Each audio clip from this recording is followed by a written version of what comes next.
सभी प्रभु प्रेमियों को मेरा प्यार भरा राधे राधे। इस वीडियो में हम बात करेंगे गंगा दशहरा की।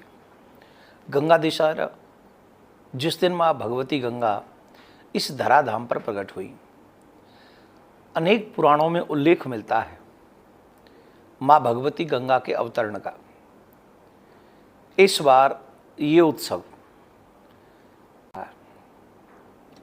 अनेक पुराण वाल्मीकि रामायण में, महाभारत में, भागवत पुराण में, वायु पुराण में, विष्णु पुराण में, हरवंश पुराण में, ब्रह्मवर्तत पुराण में, ऐसे अनेक ग्रंथों में माँ भगवती गंगा के प्रादुर्भाव का वर्णन किया गया है। माँ गंगा के प्राकट्य दिवस को ही हम लोग गंगा दशहरा कहते हैं। 10 संयोग बड़े सुंदर बने, इसलिए इसको गंगा दशहरा कहा गया। बहुत सुंदर सुंदर संयोग बने, लेकिन माँ भगवती गंगा इस पृथ्वी पर क्यों आई, इसकी भी एक रोचक कथा है।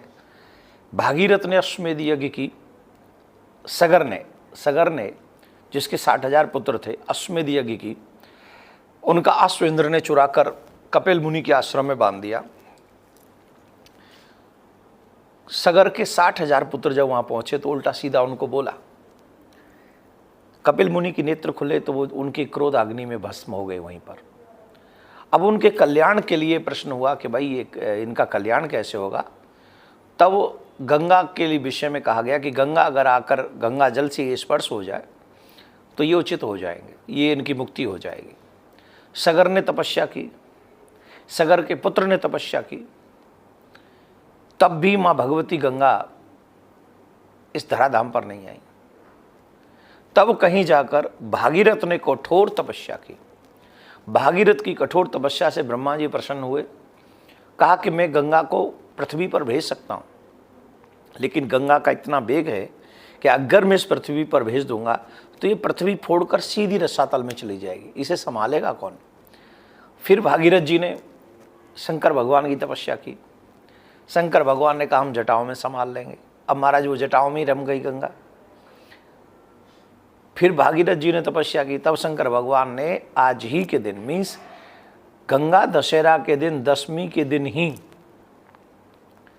उस गंगा मैया को एक अपनी जटा खोली और वहां से पृथ्वी पर आने के लिए अवसर दिया। आगे आगे भागीरथ पहाड़ों को और पृथ्वी को इत्यादि वृक्ष इत्यादों को मध्य रास्ता बनाते हुए गंगोत्री से लेके गंगा सागर तक माँ गंगा की यात्रा हुई और वहां जाकर पाताल में उनका स्पर्श कराया तो वो सब सगर के पुत्र, उनका कल्याण हो गया। लेकिन यहाँ जो मैं आज आपको एक विशेष बात बताने जा रहा हूँ इस वीडियो में, वो यह है कि ये दशहरा के दिन माँ गंगा प्रकट हुई हैं तो हमें 10 डुबकी गंगा में आज के दिन लगानी चाहिए। ये आपके पास आसपास जो भी आध्यात्मिक नदी है उसमें 10 डुबकी लगानी चाहिए और 10 प्रकार की वस्तुएं उनको, सुहाग की वस्तु उनको भेंट करनी चाहिए। 10 प्रकार के मिष्ठान उनको भेंट करने चाहिए, 10 प्रकार के फल उनको भेंट करने चाहिए और 10 दीपक ही माँ गंगा को उस दिन भेंट करने चाहिए। 10 का बहुत बड़ा महात्मा है और मैं यही कहूँगा कि 10 ब्राह्मण हो सके तो जिवाएं और 10 प्रकार की दक्षिणा उनको प्रदान करें। अनेक प्रकार का, ऐसा मैं अपने आप से नहीं कह रहा, पुराणों में इसका उल्लेख मिलता है।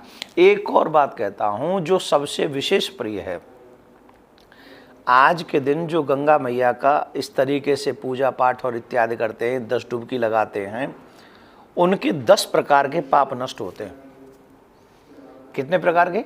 10 प्रकार के पाप होते हैं जो व्यक्ति मनुष्य अपने जीवन में करता है। और जब मनुष्य 10 प्रकार के पाप करता है तो गंगा में 10 डुबकी लगाते ही और ये इस महोत्सव मनाते ही उसके 10 प्रकार के पाप नष्ट हो जाते हैं। वो 10 प्रकार के पाप कौन से हैं? 3 प्रकार के दैहिक पाप हैं, 4 प्रकार के वाणी के पाप हैं और 3 प्रकार के जो है हमारे मानसिक पाप हैं। मानसिक, वाचिक और दैहिक, जो हम लोग मुंह से बोलते हैं वो 4 प्रकार के पाप हैं। शरीर से जो करते हैं वो 3 प्रकार के पाप हैं और मन से भी जो करते हैं वो भी 3 प्रकार के पाप हैं। ये 10 प्रकार के पाप गंगा मैया में 10 डुबकी लगाते ही समाप्त हो जाते हैं गंगा दशहरा के दिन। तो आप सभी को मैं, इसका मुहूर्त भी 10वीं तिथि है वो पूर्ण हो जाएगी, तो आप सभी से मेरा आग्रह है अगर आसपास गंगा जी हैं तो अवश्य गंगा में स्नान करें, गंगा नहीं है तो कोई आध्यात्मिक नदी में स्नान करके इस तरह के पूजा पाठ दान तप करके अपने 10 प्रकार के पापों को नष्ट करें। Happy Dussehra all of you. Radhe Radhe. जय श्री कृष्ण।